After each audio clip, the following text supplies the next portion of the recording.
Bulletproof Radio, a state of high performance.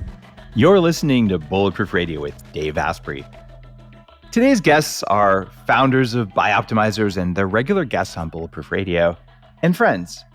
And I keep inviting them back on the show because they're biohackers. They're willing to go out there and say, what's the latest research with X, and then make something out of it.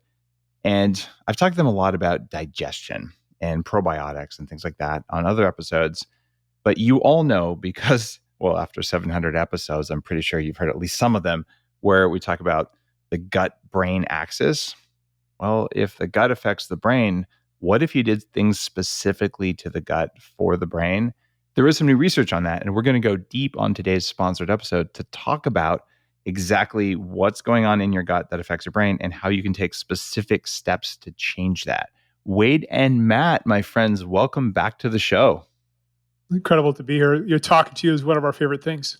Yeah, great to be here, Dave. And I want to thank you because I just stepped out of the pod at 40 years of Zen. So I've kind of broke protocols, confession, but I just didn't want to miss this podcast because it's always so fun when we get to hang out. And as you can see, I've got my True Darks on right now, as we all do. It's a kind of a little fun thing. It's we come out of the pod, we got to have them on. It's really a lot of fun. If you're watching this on video, we're all wearing different styles of the True Dark glasses. And True Dark's a company that I founded actually several years ago around circadian biology. And the glasses have definitely changed my sleep quality. But at 40 years of Zen, my neuroscience company, you actually have to wear a specific one of the lenses we have that change your brain, because when you come out of a session, you're in an altered state, and it's a designed altered state, and we don't want to drop you out of it with the wrong light. So there's all kinds of cool environmental stuff you do for the brain. And it's very appropriate. We didn't plan it that way, but you're at 40 years in hacking your brain, and we're talking about hacking your brain via bacteria, which is just super cool. Now, people haven't heard you on the show before. I think it's useful just to mention Wade. You're president of BiOptimizers, and you were a 3-time Canadian all-natural bodybuilding champion. And I've only bench pressed you one time. Some of those statements are true. Some of them aren't. Former Mr. Universe competitor, and you've been a coach for thousands of clients on natural training and all. So you know what you're doing. Matt, strength and conditioning coach, degree in kinesiology, self-defense instructor, and you've only been playing around with keto for something like 20, 25, 27 years? Yeah, 26. 26, all right. And you've been supplementing formula. And you've been formulating supplements rather than supplementing formulas for quite a while. And it's that level of experience and knowledge from different industries coming together with dedicated biohackers who've been at the biohacking conference for years and all that makes you such interesting guests. So there's our introduction for new listeners. Let's get straight to it. You've done some stuff to hack ketosis with one of your products that really looked at fat metabolism inside the cells, inside the gut. And we've talked about that on one of the shows with just an intelligent composition. What's new in the realm of cognitive function that you've come across? Tell me about the research that led you to make the new stuff you're making. Well, probably the most exciting development in BiOptimizers is we have brought on 2 absolutely genius PhDs, one in bacteriology and another one in genetics. We've set up a lab, like we're buying equipment to do research on probiotics. And we've got some mind-blowing stuff that we haven't put out publicly. We could talk about some of it today, but it's a whole new realm. I don't think a lot of people are doing it, and we're just doing constant tests. We're investing in equipment to measure biofilm and things like that. So that's a big part of where we're going. And today we're talking specifically about psychobiotics. And these are not, evil, crazy American psycho type of bacteria. They're actually psychological bacteria. They're impacting neurotransmitters, which, at the end of the day, how we feel, how we perform, in so many ways comes down to having the right balance of neurotransmitters. And that's what a lot of what we eat does, and the biohacking does, and the supplements do. But most of it's created by the bacteria in your gut. Like 95% of the serotonin, 50% of the dopamine, there's about 30 different neurotransmitters that your gut produces.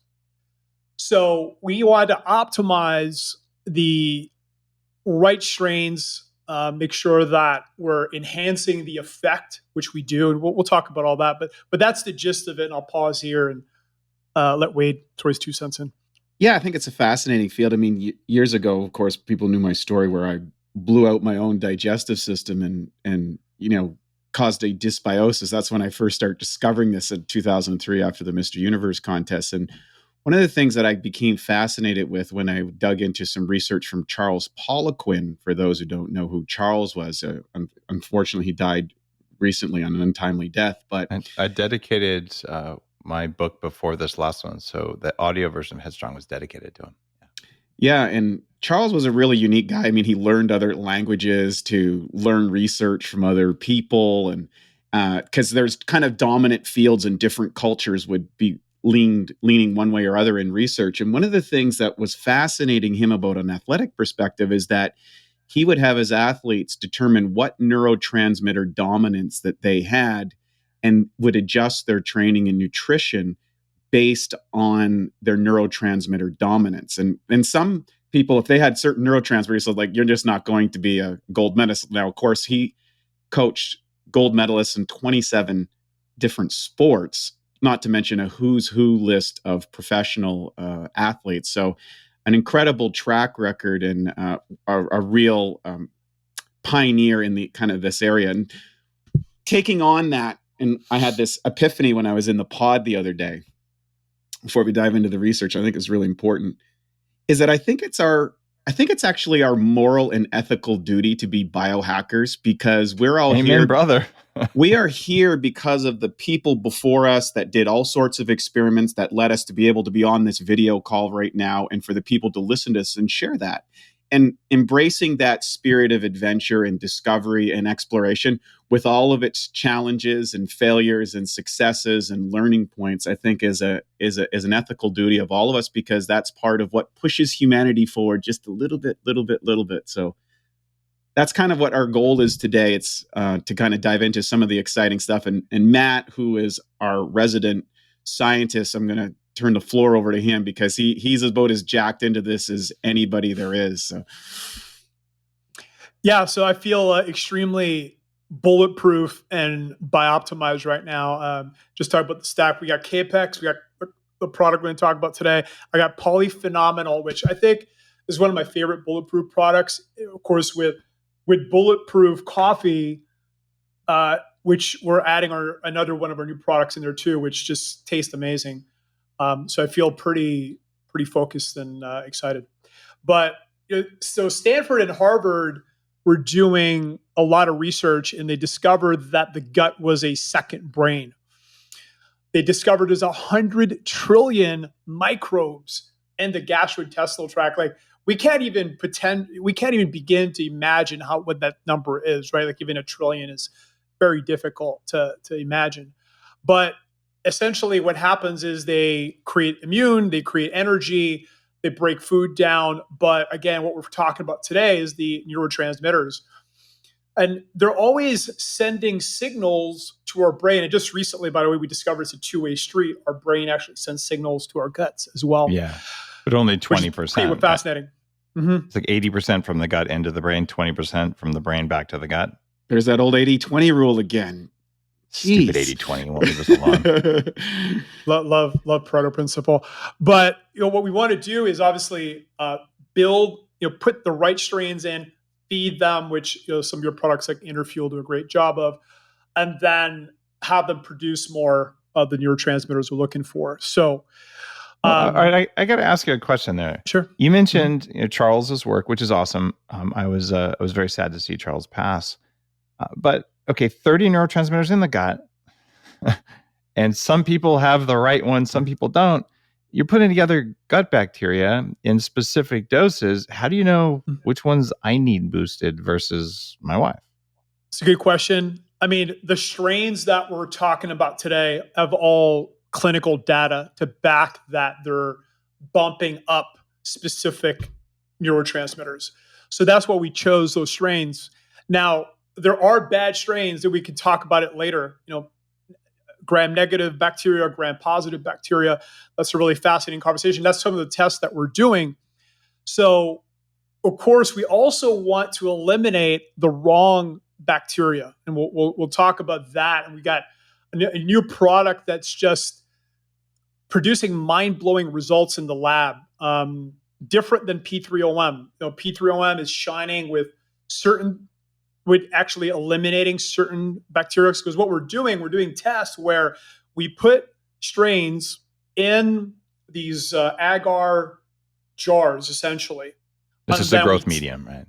Exactly. And then we test different bad bacteria and good bacteria. And what we find is that our products are leaving the good bacteria alone, and that they kill and attack most of the bad bacteria. I say most because it's around 80, 90%. It's not all of them. But with P3OM, we can get rid of E. coli, which we knew because food poisoning is usually E. coli. And just from personal experience, as well as dozens and dozens of our clients having brutal food poisoning and fixing it in 30 minutes or less every time. I don't think there's ever been a time that I know of, which is crazy compared to 36 hours of hell. So guys, I want you to think about the story of the founding or the discovery of the discovery of penicillin. Right? There was a doctor whose name I'm forgetting. And he said, well, I want collections of mold. And he'd done exactly what you were doing. And he at first noticed, this kind of mold seems to push away bacteria on agar medium. So he asked everyone in his town to bring me moldy stuff. And a lady brought him moldy cantaloupe, which turned out to have penicillium on it. And that was the one that performed best. And that was the birth of penicillin. So here you are, something like almost 90 years later, if I'm remembering my dates right, maybe 80 years later. And you're saying, well, wait, what would happen if some species of bacteria, now that we can actually genetically sequence them and we can see what they are, which he couldn't do back then. He just knew I had a fuzzy tuft and I had a bacterial smeary tuft, but he didn't know what they were. So you're saying, what if maybe we could be more nuanced and we could use this bacteria kind of as a scalpel to push out this bacteria? And now we're playing with a system of just bacteria, which is kind of important because we aren't made out of mold. We're made out of bacteria. And mold is the ancient enemy of bacteria. So maybe introducing those super weapons from mold into our system called antibiotics is less preferable than having basically more of the good guys in, even if they're not the good guys who are regularly present. You sort of bring in the special forces when you need them. And that's why I think P3OM is a really cool product. And it's very different than any other probiotic I've seen on the market. So if really bad stuff's happening in my gut, I'm like, all right, I'm totally going there. But I've been taking the new stuff designed for cognitive function just every day on an ongoing basis, the Cognibiotics things. And what I do know is that you've got studies behind it because, I look at stuff before I take it. So raising vitamin K and B12, okay, that's good. You might as well have onboard production of that stuff. Reducing levels of cortisol seems like a really important thing to do. But even there, some people, if your cortisol is high at night, that's a bad thing. But if you reduce morning cortisol, you might just be tired. Is there a time I'm supposed to take Cognibiotic? I've been taking one in the morning, one at night, because it says 2 a day, but I didn't really ask you guys. I figured you'd tell me on the show. It's a good question. I'll usually take them all in the morning, and I find that it gives me a lift from, if I take them at 8:30, starting around 10 o'clock to, I just feel a kind of a really big lift because we have 18 herbs. We'll talk about the herbs, but the herbs, these are Chinese herbal blend. I mean, we've gone deep to get these herbs. We've climbed up the food chain to get this blend, and there's been using it for 2,200 years to treat depressive. And again, we're not saying it treats depression, but I'll talk about the data. There's a meta-analysis on this herbal blend. So that's the other way we're hitting it. And we talked about this a little bit before. We're really into looking at an entire biopathway of a specific result or effect that we're aiming for, and then optimizing all aspects of that. And that's what we did with Capex. That's what we've done with Cognibiotics. And that's also what we've done with Leaky Gut Guardian, which is more of an immune product. I'm kind of laughing at the verbal dance that you're doing for me right now. When you're like, it's depression-ish symptoms and all. And the reason you're doing that, and I'm just going to call it out, is that there can be things, especially Chinese herbs, that have amazing results and amazing evidence behind them, but there isn't a study out of the US, double-blind placebo, et cetera, et cetera. So you actually know that it works. You can see that it works. You can measure that it works, but you're not allowed, if you put it in a product, you're not allowed to actually link to the research, because that would be making a claim. And you're like, well, it is a claim because it says right there and there's data. But the way the system is currently set up, drug companies can do that crap, but people making supplements cannot actually sometimes say what's happening. Other people can talk about it. So I've had the same situation. Some of the anti-inflammatory stuff I put together, the real superpower is a Chinese herb that I'm allowed to say it's on the label. You have to say it's in there, but I can't say what it does. I can only say what the other ingredients do. And I know you're doing some of that in this because I know how to read labels. So I appreciate that you put in things that support all of the claims you make, but that there may be other things in there that have other powers that aren't even on the label, because you're not allowed to say that. And just for someone listening, you're like, Dave, did you really just say that? Yeah. Like, it is not a freedom of speech thing when you make a product. Once you do that, you are in something called commercial speech, and you literally have to dance around with attorneys to tell people what your product does. So I do think, from my read, some of the studies that you can talk about, things like having bifido or bifido. How do you say it? Bifido? I've read this. I've written about it in my books. I still know how to say the damn thing. I think it's a tomato kind of thing. You know, okay, is you it do really? Because I hear it from experts, like PhD people doing research both ways. I never know the official way. So, yeah. What do you guys like? Yeah, I'll go with Bifidobacterium longum. So, but we're all huge fans of BDNF, one of your products that I have right here. Isn't that like when people tie you up and stuff? Oh, sorry, that's BDSM. Yeah, you got to go to the neuromaster, right? Oh my God, that was like level. Okay, you just got out of neurofeedback. That explains it. That was incredible. But all right, so BDNF, brain-derived nootropic factor. You guys are dorks. Yes. So basically, if you boost that, I mean, some people call it fertilizer for your brain. It just helps your brain, grow. And of course, one of the things that we're all hyper aware of because we've done it, that is a relatively new realization, is that we can grow and change our brains. Even in our 40s, we're all in our 40s, all three of us. And my brain is operating at the best it's ever been, and if I look back even 5 years ago, my memory was starting to fade. This is before I did neurofeedback and started really optimizing things. I hated the feeling. I hated the feeling of like my short-term memory was really starting to go. Yeah, it's scary. And, my grandmother had dementia at the end. So I've seen firsthand what that's like. And, now I've reversed whatever issue there was. And like I said, it's just improved. And, Wade's at Zen doing the same thing. And of course, Dave, you've done that. But what's exciting, going back to the topic, is we can do that with probiotics, which is a whole new approach. So now on the mood side, and, mood affects performance so much, right? Like people hear the mood and they're like, okay, well, maybe I'm happy, I'm a little bit down, but it's hard to be in a peak performance state if you're feeling blue. You know what I mean? Like, are you really going to have the best workout of your life or best meeting or just show up and do a great job? Almost impossible. I mean, I work with a lot of addicts on, personally, something I do. And, I just see what depression does, right? I mean, a lot of them have genetic challenges that make them depressed. And the point is their performance in life is so compromised. So anything that we can do to boost our mood is going to translate in so many ways. Plus just better human beings, right? Like we're going to be a better husband, a better friend, a better boss, a better worker, a better coworker. So mood is such a big thing. And going back to the Bifido longum, it found that when 22 men took it, their stress levels and memories were tested along with brain activity using EEG machines. And they found that people that took the probiotics perceived less stress and experienced higher memory recall. So there's actually a positive effect on memory as well, which is awesome. And there's another research been shown to improve with stress scores. So it's a really powerful strain. We're big fans of it. Now, there's another strain called Lactobacillus brevis, which has also been shown to boost BDNF. So again, stacking things. I don't think you can have enough BDNF, the more BDNF, the better, in my opinion. Yeah. Let's talk about BDNF for a bit.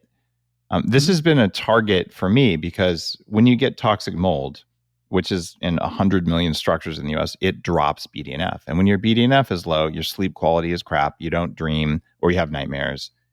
Your brain shrinks, and just all kinds of bad things happen. So if you look at my book, Headstrong, I wrote all sorts of things about how to raise BDNF. And even today, at 40 years of Zen, one of the things we're doing, in addition to a stack of things, and I'm going to talk with Drew about actually adding Cognibiotics into the stack, because when people come to do the neurofeedback, we do a lot of herbal and nutritional things to put your brain in a state that it can do that kind of learning. But we run a small current over your brain to prime BDNF to raise levels, right? And we're using Chinese herbs and all kinds of other stuff, just because if you're going to do anything to become better at something, you want a brain that's young and plastic. And of course, I formulated supplements. You mentioned Neuromaster. The notion of having BDNF enhancement on board production instead of just taking something externally, or in conjunction with taking something externally, it's going to raise your levels. And my strategy has gone for something like, say, spermidine, which is in my anti-aging book. Okay, spermidine is an amino acid. Yes, it smells and tastes like exactly what its name is. It was discovered there first, but it's a very powerful thing like glutathione. So you could take capsules of it, or you could take a bacteria that causes it to grow in your gut, and it's associated with increasing lifespan. So I'm thinking, all right, it's good for your skin, and you're not going to get your gut bacteria on your skin. And there are now like creams coming out with that stuff in it. But the bottom line is, why not use the power of Mother Nature to build the stuff you need in the chemistry production facility that lines your gut? You have another chemical factory in your mitochondria, and we aren't yet to the point where we can tell your mitochondria to produce more BDNF via genetic engineering, but we'll get there. That's like at least 10 years away. So until then, like, why not just have some bacteria in there? But here's the question. Here's where I'm going with this kind of little monologue. Do you guys have any evidence that the bacteria are sticking around long enough to actually make some BDNF or to increase BDNF levels via, I don't know if they're making it or they're actually just promoting it. Have you done a study, or have you seen evidence of that? So we just invested in a very expensive machine that measures biofilm. So biofilm is really the name of the game. And our bacteriologist, her thesis, she's an expert in biofilm. So this new machine allows us to actually measure because what the bacteria do is they send signals that grow the biofilm. And some bacterial colonies or blends of bacteria will produce more signals or less. And then the food matters quite a bit, which, that you built a product that helps with that called Interfuel. So the food is a big part of it. And, there's other things we can add that also help feed them.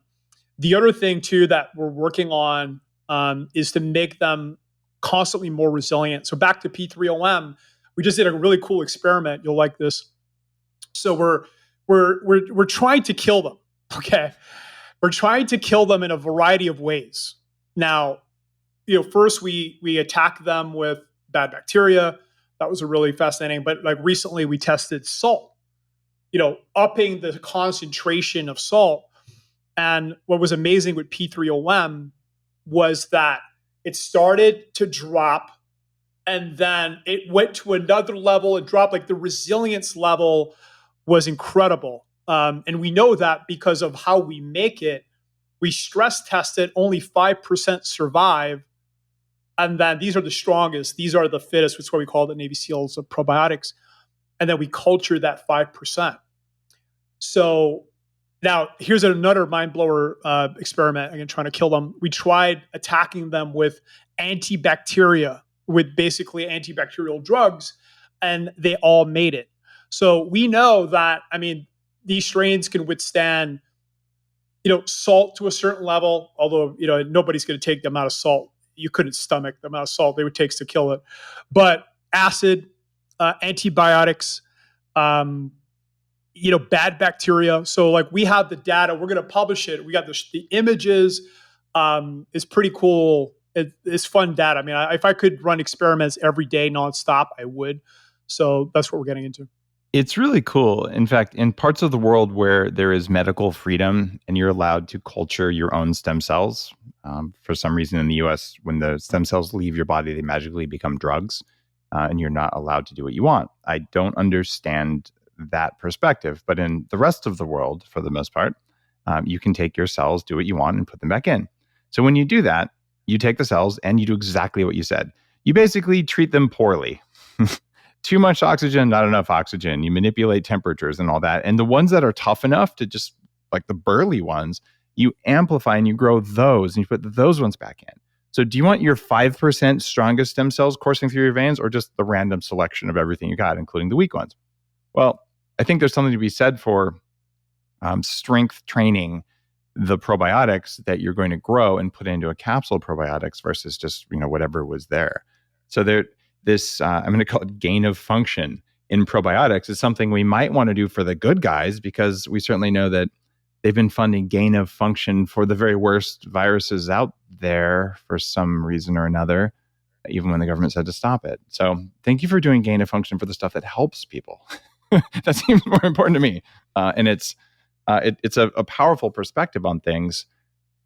The other one that I thought was useful, in a study that I hadn't seen, I probably haven't read quite as much as you guys have on the gut bacteria space, but I've gone pretty deep for a long time, mostly because I had to fix my own gut, which works amazingly the vast majority of the time now, which is a new state for me. It's been a while since I, made rooms uninhabitable regularly. And what you have in there is Lactobacillus brevis, which resulted in global scores of feelings of anxiousness and low days going down in healthy women. So women who already were doing well without health problems, like, oh, wait, I actually have less anxiety and I have less days where I feel bad over 30 days, which is kind of cool. And it was more effective than one of the SSRIs, at least in rats, for feelings of anxiousness, sadness, and cognitive dysfunction. I don't know how you find a sad rat versus an anxious rat, but I know they have like a little. They actually watch how they swim too. They analyze their swimming behavior and their movement. There's a few ways they kind of can see how animated they are, or just kind of. It's how frisky they are any given day. If he's feeling up or feeling down. It's interesting though, because when you have a gut bacteria that actually works better for just reducing anxiety, that's kind of a good deal.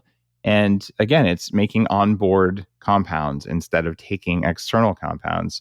And gut bacteria can be regulated by other gut bacteria and by your own immune function. The gullet, the lining of the gut, can talk to these guys and turn them up and down. They can turn it up and down. So you're basically changing the recipe of the system of the gut and the body versus adding another ingredient, because the body's not static, it's constantly changing. So I'm intrigued at studies like that. How did you know which ones to put in there and which ones not to put in there? We focused on the clinical research. We just focused on all the strains. There was some good data on, and started from there. Then we have some other ways of testing from there, and then we picked a set that we felt good about. And again, one of the things at BiOptimizers, we never stop evolving our products. Like with several of our products, I think we're at version 4, version 3. It's just constant evolution. I mean, one of our core values is test, learn, grow, evolve. And we're like that as human beings, which as biohackers, Bulletproof fans, and BiOptimizers is what we do.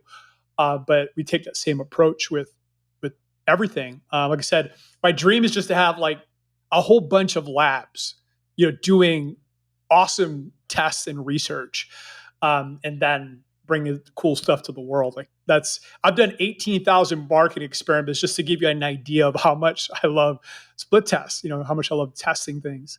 So it's a lot of fun. Wade, any comments?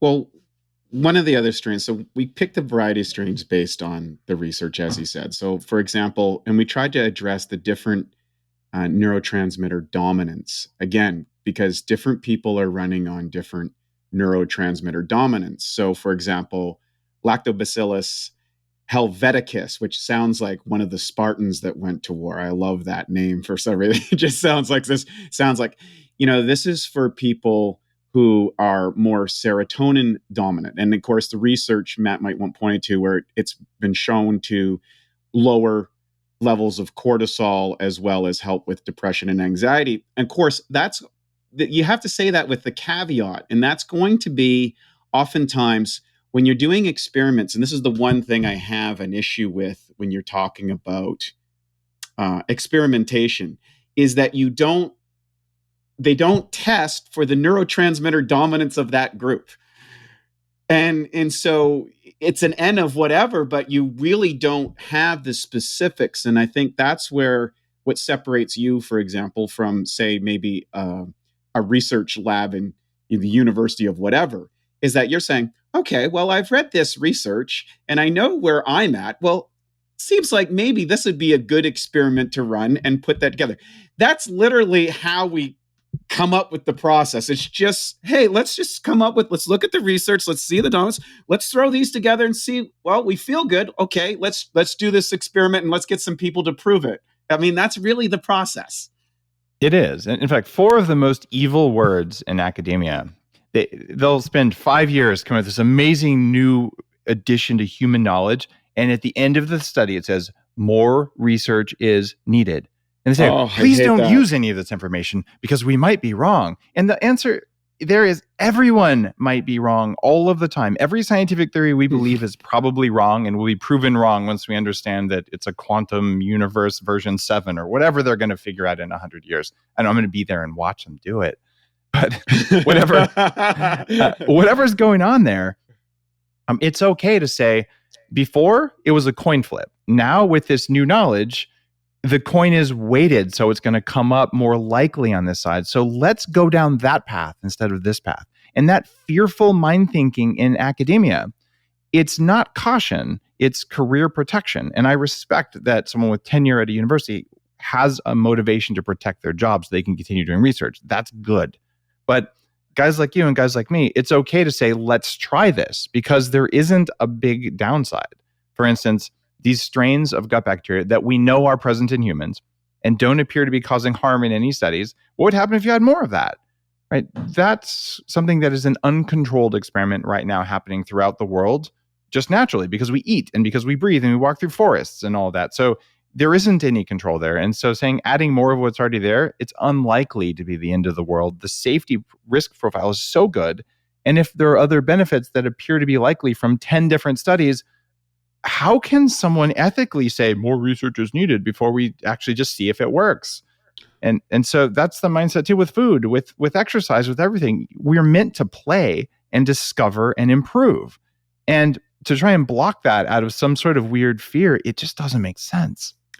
I'll add to that one, just a caveat and just observation of people. So recently I moved to Venice. And virtually every day, I stop in at Bulletproof Coffee, and there is, it's an interesting area. Let's just put it that way. There's a lot of interesting going around, and sitting outside the Bulletproof coffee shop and Bulletproof Labs, the conversation between the individuals is flowing well. People look healthy and radiant.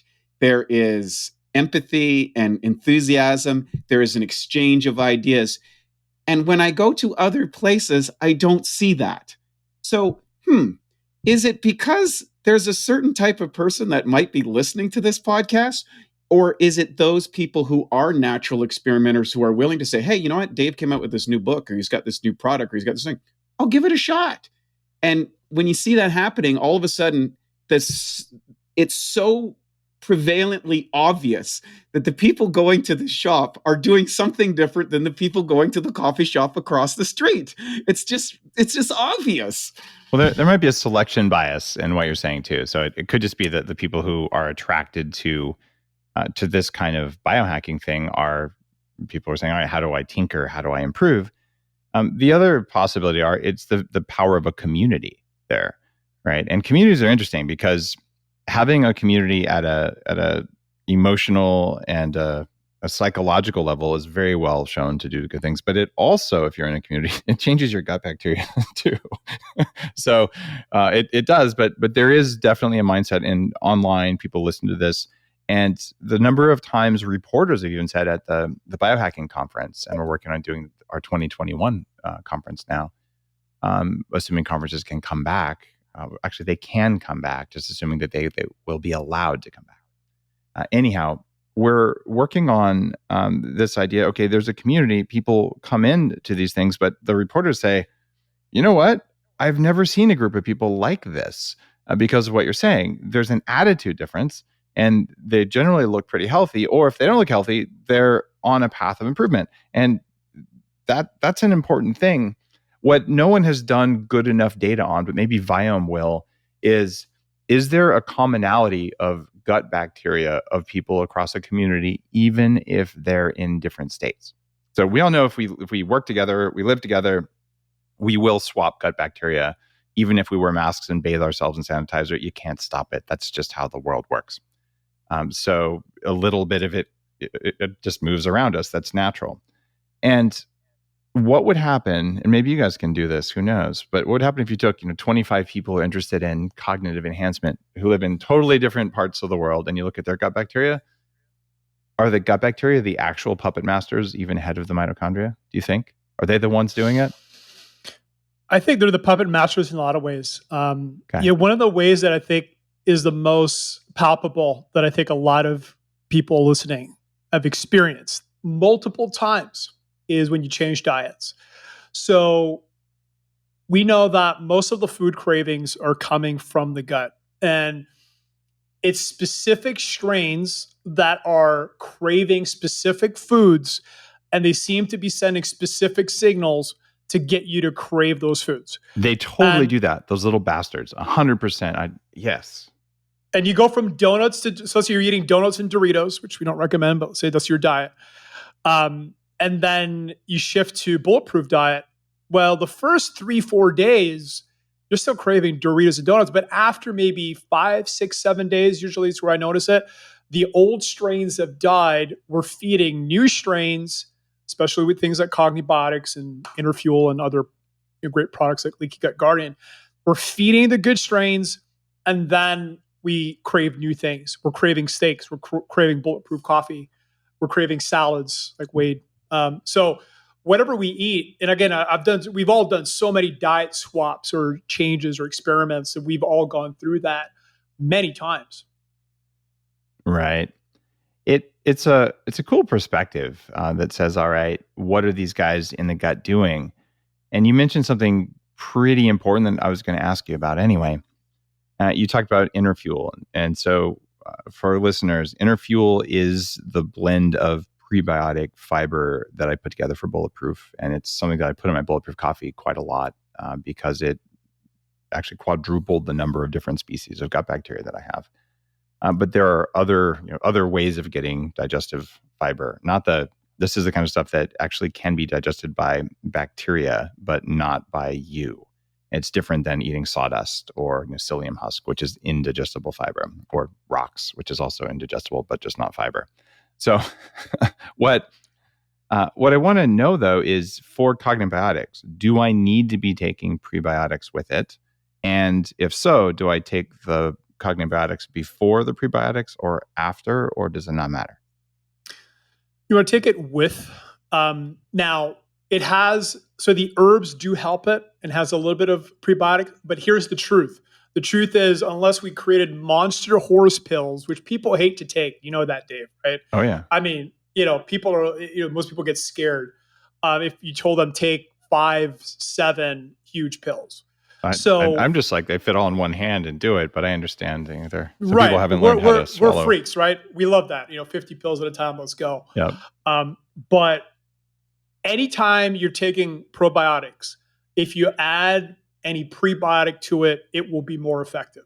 That is a good rule of thumb. So at the same time, or is it like, should the prebiotic already be resident in the gut, or do you does the order matter, or should you sort of wash it down with some wash it down? All right, so wash exactly it down the same time. So that when it hits the gut, the prebiotic is there to feed them. And one of the things we're tracking in the lab is growth, and we're testing growth mediums.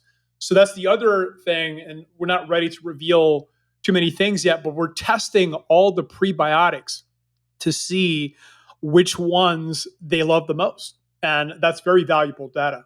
I bet I can predict some of them because I did a lot of research when I put together the 3 that I ended up using. But there are other small numbers, even like coffee fiber, which is present in your coffee, especially if you don't use a paper filter. It has a noticeable effect, and polyphenols are growth. So I'm hoping you're testing some of the polyphenols as prebiotics, not just as polyphenols. If so, I think you're going to find some radical results there. Probably, I'd be looking at pomegranate polyphenols without the sugar, stuff like that. You're like, Dave, stop talking about our research. I haven't seen your research, but I'm just guessing. No stone will be left unturned. Now, one thing that's cool, and going back to 40 years of Zen for a second, there's a man there named Dr. Drew that we all love a great deal, a true genius in his field. Yeah, he's our chief neuroscientist there. Yeah, I've been working with him for years, obviously. Yeah, and I really became a believer in the power of Chinese herbs when I went to 40 years of Zen. I got to say, cool. He's the guy who taught you? Well, he made concoctions that you would drink and just like, whoa, come to life. And I'm like, holy shit, what is that? And all I can say is it works. So there is a blend, that's an 18 herb Chinese blend inside of Psychobiotics that has been used for 2,200 years. Like I said earlier, it's called Shaihu Shugan San. Probably butchered that. But if you Google CSS, you'll find it. Now, here's what the meta-analysis said. Again, this is not a claim on Psychobiotics. This is just a synopsis of the meta-analysis. It found that it was significantly better than antidepressants in improving depressive symptoms and increasing effective rate. And it was comparable in terms of increasing the recovery rate from depression. So, and it also helps with BDNF. And, there's 2 ways you can increase things in the body, right? One is we can put more of it, or 2, we can limit the breakdown. So the way this boosts the BDNF is actually by attenuating the downregulation of BDNF in the hippocampus. So we're hitting it from the other perspective instead of just trying to add more, which of course we do with the probiotics.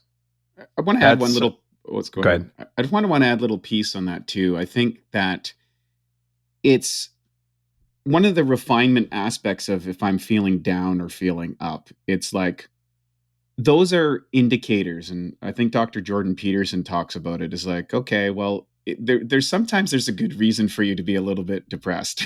Maybe it's a wake up call. Is that maybe I shouldn't have eaten that carton of donuts last night. Maybe it's because you're an asshole and you just noticed it. Yeah. So there's one thing about regulating how one feels and saying, oh, you know what? I've got a little warning sign that's not the course of action that I need to do. I need a little course correct, as opposed to someone who might be dealing with chronic depression because of, significant, neurochemical problems. And I think there's a refinement in the details of understanding our neurofeedback. And one of the things that I learned way back in my bodybuilding career was to literally journal. And each day I would check in of how I felt in the morning, what was my energy like at my workouts, what was my energy like throughout the day, what was hunger levels, and these little normal, everyday, normal sounding conversational components. But they can reveal a considerable amount, especially if you do this over a period of time and say, oh, wow, look at this.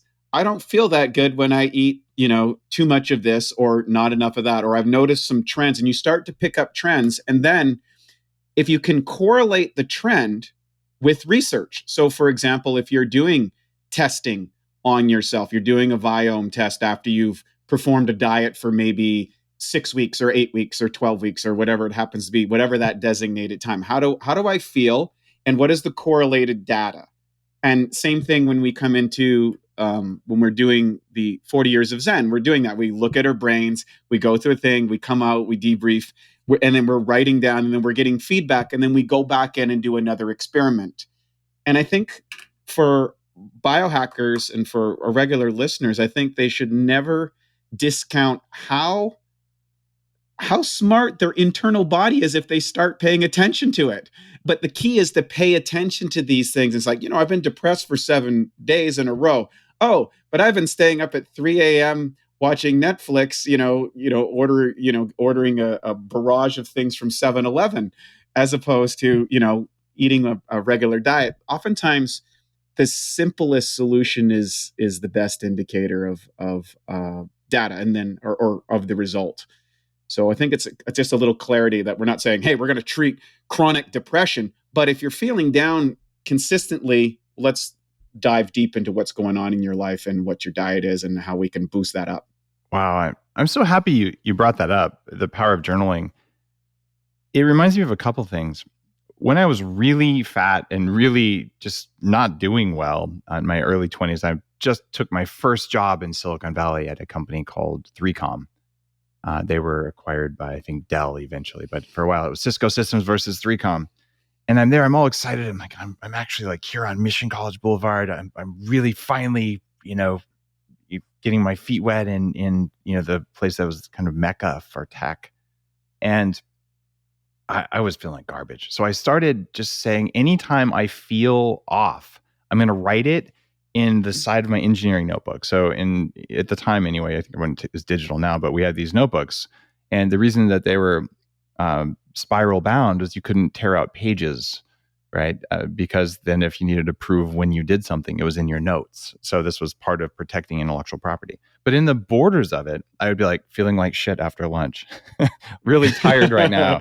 Or I feel really good today for the first time in a week. And I was cultivating awareness. And that's what journaling really does, cultivate awareness. And that really helped me see the patterns that if I ate my cheat meal, which I used to believe in, usually on a Friday or a Saturday night, I'm like, I'll have some cheesecake, and, whatever that great dessert is, and I'll have the bread. But then it was not Sunday. I'd be fine on Sunday, but Monday, it was just the end of the world, right? So all of a sudden, the start of the week was my most depressed day because there's a lag, but it took a while, but it was because of that noticing. So thank you for bringing that up.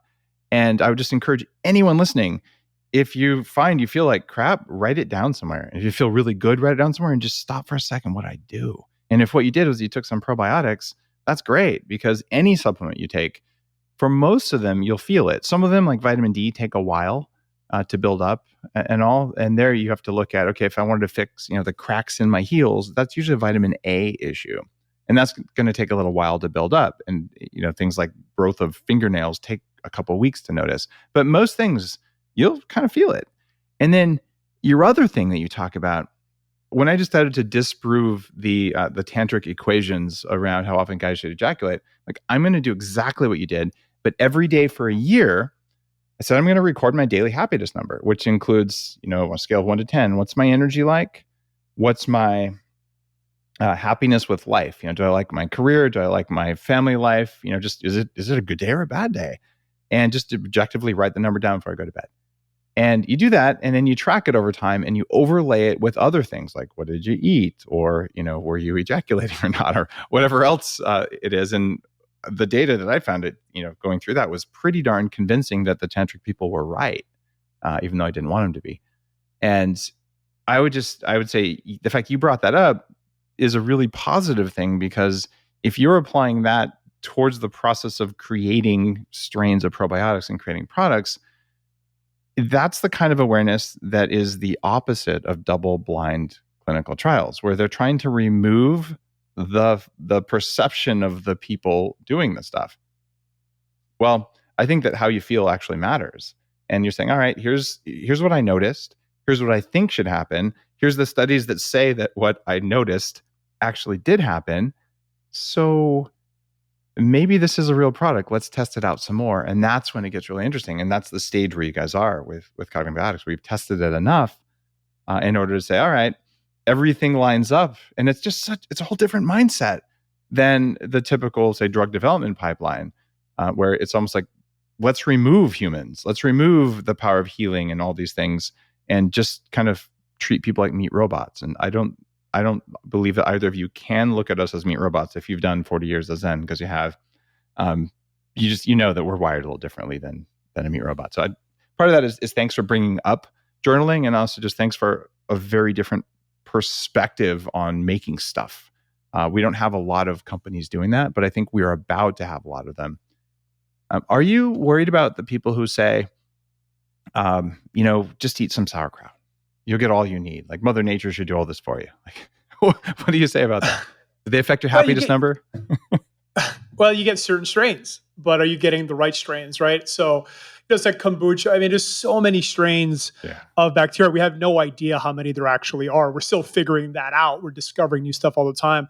I'm sure BiOptimizers has an insane amount of data on that. Yeah, Probably more they added 10,000 new species that we just, didn't know about. That's what I mean. Like how many more we don't know about, right? Yeah, it's endless. So the point is that these are very specific strains that you're just not going to randomly find in sauerkraut. Now, one thing that's kind of interesting, and I want to address the elephant in the room, and it starts with C and it ends with D. We're talking about COVID.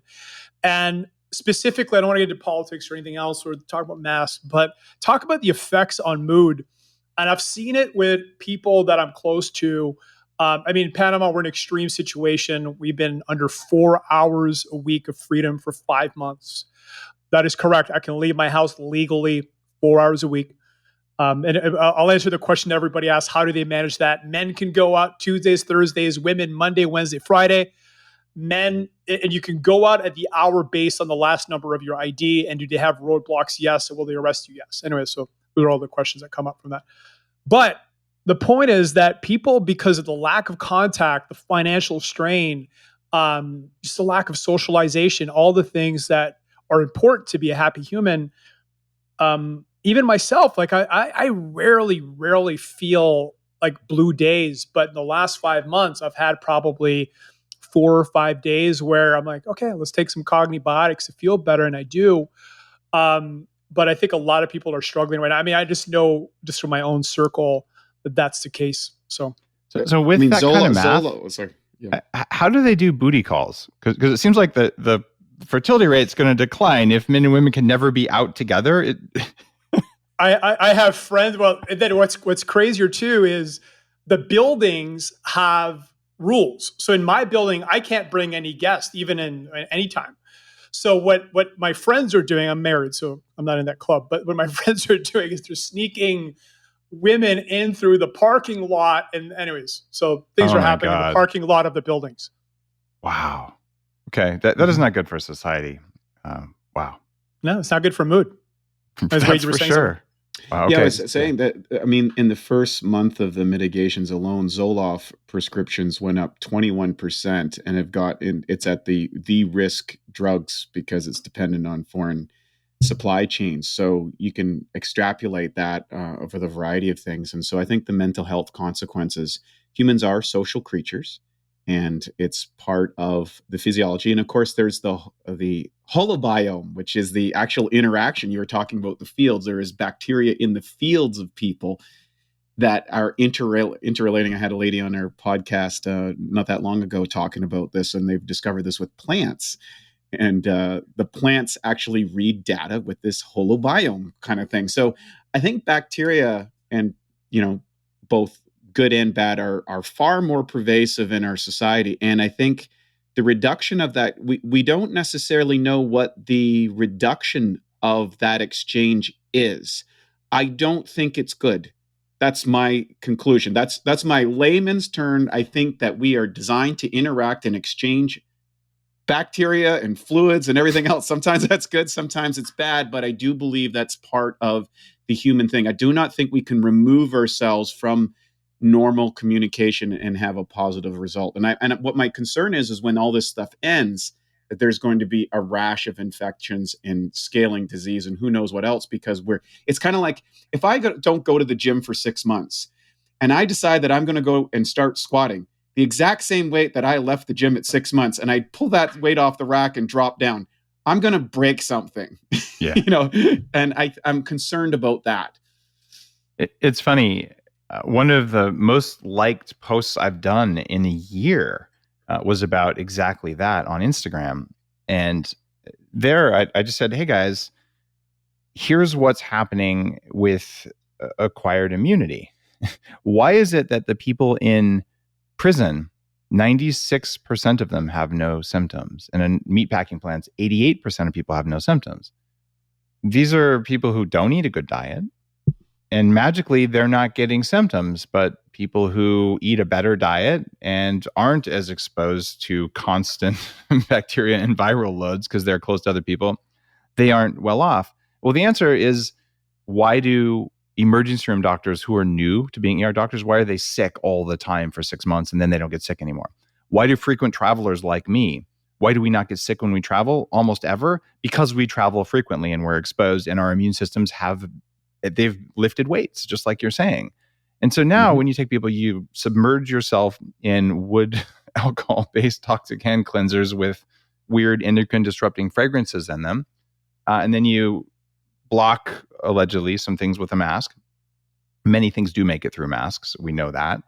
And you do that, and all of a sudden, it's like you're laying on the couch all the time from an immune system. So what's going to happen when they open things up again is everyone is going to get sick from everything for 6 months. Every cold, every weird little sniffle, you're going to pick it up until you acquire normal levels of health again.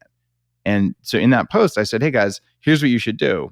You should definitely go walking in the forest. If you can play with a dog, play with a dog. Just get exposed to other stuff on a regular basis. And I think there's an argument that probiotics are probably a part of that, just making sure other bacteria are introduced, but that doesn't handle getting your T cells programmed to go after viruses. And that's probably what happened with these populations where they should have got sick if they didn't. They already had a similar coronavirus, and without even having antibodies, which they're all testing, their T cells, which are non-antibody, they're like, yeah, I got this. Like they're strong, even if you're a little chubby because you're eating prison chow. Your immune system is going to be better off because it regularly meets stuff it has to meet. Is there a probiotic play on this situation? Are they going to help us? Yes. I've got I've got a revelation. So let's talk about gram-positive bacteria versus gram-negative. So gram-positive have no lipid membrane. So in other words, they're not a fat wall on the outside of them.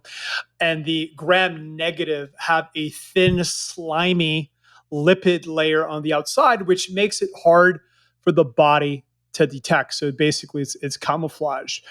Now, the gram-negative bacteria are the ones that can cause infections such as pneumonia, bloodstream infections, wound or surgical site infections, meningitis. Like those are the ones that are tough to beat. Now, in our tests, in the lab, again, no claim, this is in the lab, we have found that our new product called Leaky Gut Guardian is extremely effective against gram-negative bacteria and also gram-positive. But the other P3OM was extremely effective with gram-positive bacteria.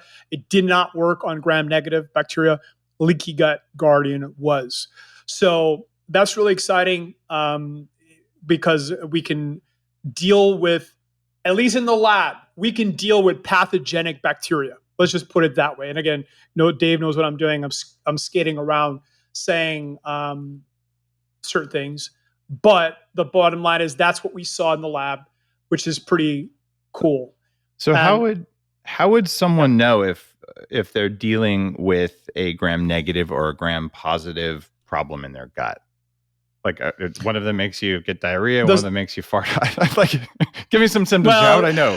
P3OM? Well, there's so many of them on both sides. You'd have to figure out. Again, we know the food poisoning side, P3OM. We know P3OM does eliminate certain bad bacteria, including salmonella, okay, which Leaky Gut doesn't. So they seem to be very complementary, which, by the way, we have created the Bulletproof Gut Stack, which is Leaky Gut, P3OM, and Cogni. So we're hitting all fronts. We're hitting the whole gamut. And just to talk a little bit about Leaky Gut Guardian, first of all, it tastes like frosting. The vanilla one does. It tastes like vanilla frosting. Works great in your bulletproof shakes. You can add inner fuel, which will make it even more powerful. We do have a fair amount. This is a powder. It's not a capsule. So we do have some prebiotics in there, but you can always add more. Can I put that one in coffee, or does it kill it? I know some bacteria are heat sensitive. Depends. No, it depends. Coffee? I mean, no, I'd blend it in my coffee. What you can do is do your bulletproof coffee and then throw in at the end, because when you blend, the heat drops, right? Because you cools it off and throw it in at the end. But most strains will grow faster with higher temperatures, right? So, again, there is the temperature where you'll kill it, but your coffee is usually not that hot. Do you take P3OM every day? You do, okay. With every meal, interesting. I take it if I'm getting something isn't right in my gut, but I've found that if I took it on a healthy gut, that either I wasn't getting any, it didn't seem like it was doing anything for me. And sometimes I'd feel a little different afterwards. So I take Cognibiotics every day, but I haven't, the P3OM is like, okay, something's not right. And like at the slightest hint of my gut not working, I'll take that. So all right, I could try it every day and see what happens. I take P3OM at night, Cogni in the morning, and then I go down. Then I stroll down to Bulletproof and have a coffee with the Leaky Gut. Of a Bulletproof coffee with the Leaky Gut. So that's why it's the Bulletproof stack. That's how it happened. So just so people want to know, right? That's cool. I think it works, and there is something to be said for taking a variety of probiotics on a daily basis. There are many people say, well, most probiotics are a waste of money. And I don't think that's the case if you're taking prebiotics. If you are taking probiotics, I think I've spent $100,000 over the last 20 years on probiotics. Some very expensive ones like that. And most of the time, my gut was not where I wanted it to be. And then when I finally figured out, don't eat the stuff that's irritating to the gut, that's a big important thing. And then make sure you have enough of the fiber. And then probiotics seem to have a very noticeable effect. And noticeable, anyone who's taken probiotics that work, you're like, oh, I could sense the next day that either my skin looks different, my brain feels different, or my visits to the bathroom are different. Yeah, your prebiotic Interfuels is awesome. I love it. So it's a great product to go along with it, and I think it's something that people just need to add into their diet every day. Because although I eat a very high fibrous diet, most people don't, and almost all of the research literature shows that pretty much any diet that people are following today in the modern world, they don't get enough of this. And I think that is really, really, really critical to make sure that you're feeding the good guys and starving out the bad guys. Back to the immune system, and we're thinking of actually rebranding this product to an immune-based name because it's so powerful. Going back to the gut, 70%, that's what the estimates are, of your immunity is created in your gut.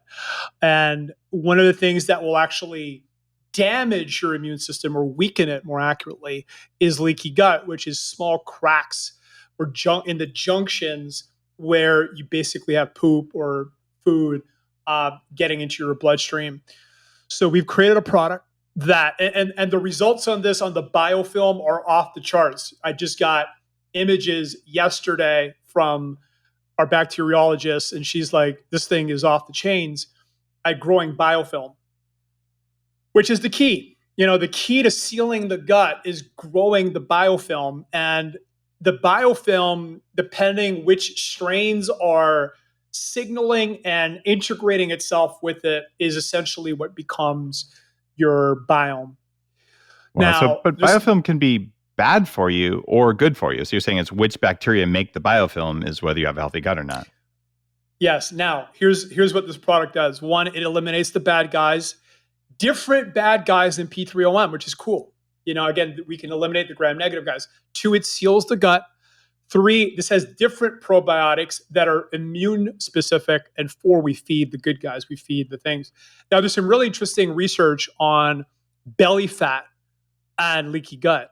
And what they found was zonulin, which is something that you can find in the bloodstream when you do have leaky gut, contributes to belly fat. So if you seal the gut, you might see a reduction in belly fat, which is pretty cool. But now there's one ingredient here that's the magic. It's not a probiotic. It's an egg-based immunoglobulin called IgY. So the combination of the prebiotic, the IgY, and the strains are what really make the magic on the biofilm growth. So it's not just the probiotics. We're feeding them and we're signaling them. There's magic. It's just like bacteria have a physiology, and they respond to food, they respond to stress, they respond to their environment, just like we do, right? We talked about the gym. We know that food affects us.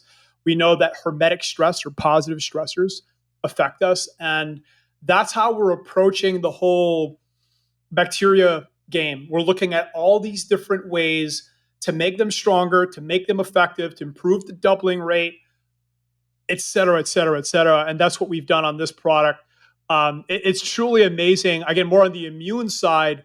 So again, the Bulletproof Gut Stack is, let's clean out the bad guys with P3M leaky gut. Let's seal the gut with leaky gut. Then let's put in the Psychobiotics in there so we feel better. And let's put the immune system boosters. And it's a great stack. I mean, I'm certainly feeling it right now. Beautiful. And I want to be super clear. That's kind of a nickname for it, but it's not a bulletproof product or correct. A bulletproof This is the thing. Bulletproof Yeah, correct. Yeah, it's just in alignment with the bulletproof diet and the lifestyle, which thumbs up for listeners there, so they don't like go try and order it or anything like that. There's this mindset of biohacking and improvement, and you guys have stacked these together into something that really aligns with the core values on the bulletproof diet. And you say, Dave, what do you mean core values on a diet? Like, here's the deal. It matters. Stop doing the things that make you weak. Then do more of the things that make you strong. Who would have thought, right? But that's kind of the problem with most diets. Like, do more of what makes you strong, but they don't have you stop the bad stuff first. So I think that carefully manipulating your gut bacteria is a very smart move. And I haven't had enough of a chance to play around with Leaky Gut Guardian. I mean, I've tried it, but I haven't enough to provide a good sense for listeners for what I've felt from it. But I guess it tastes good.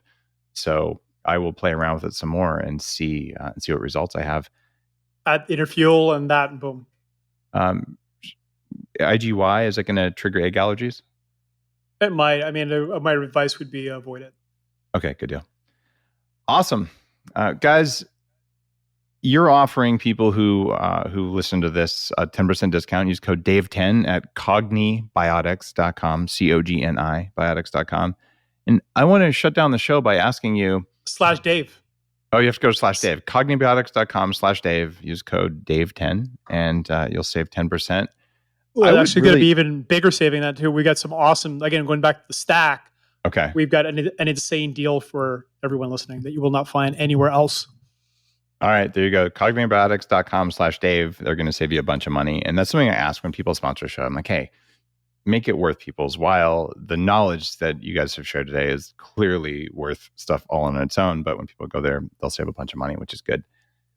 And to close out the show, if you could just say 3 things that you think are most important for people to know about their gut and their brain and the connections between them, what are those 3 things?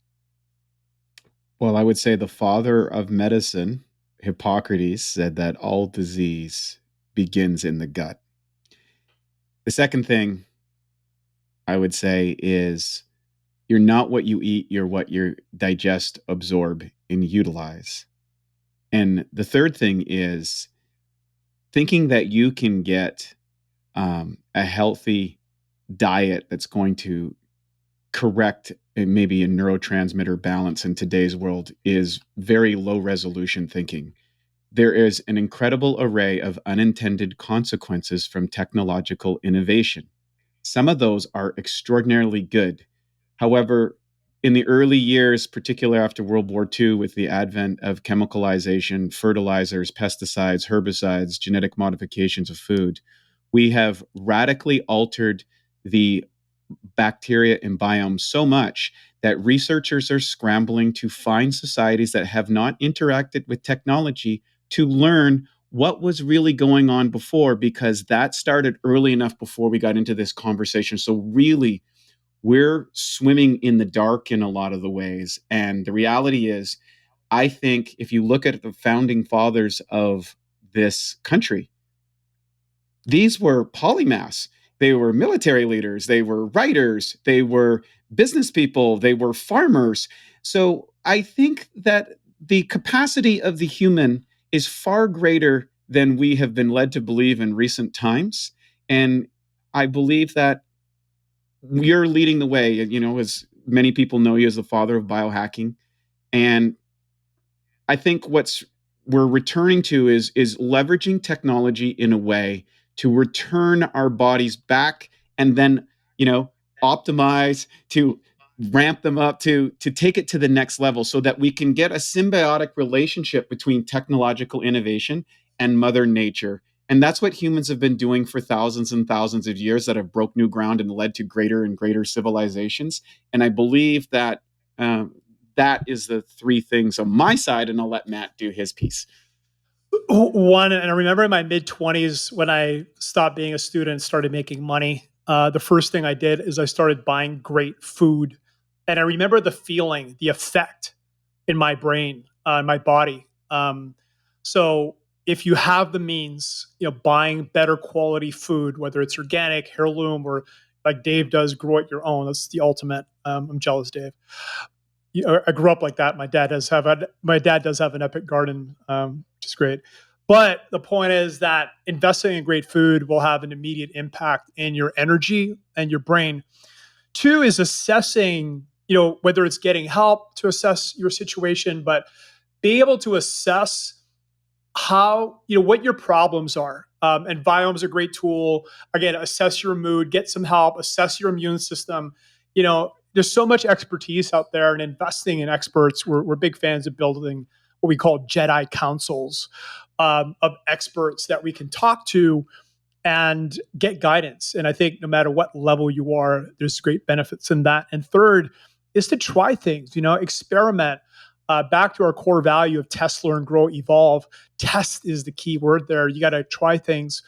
And the only, N1 that matters is you, right? You try a product, see if you like it, see if it impacts you.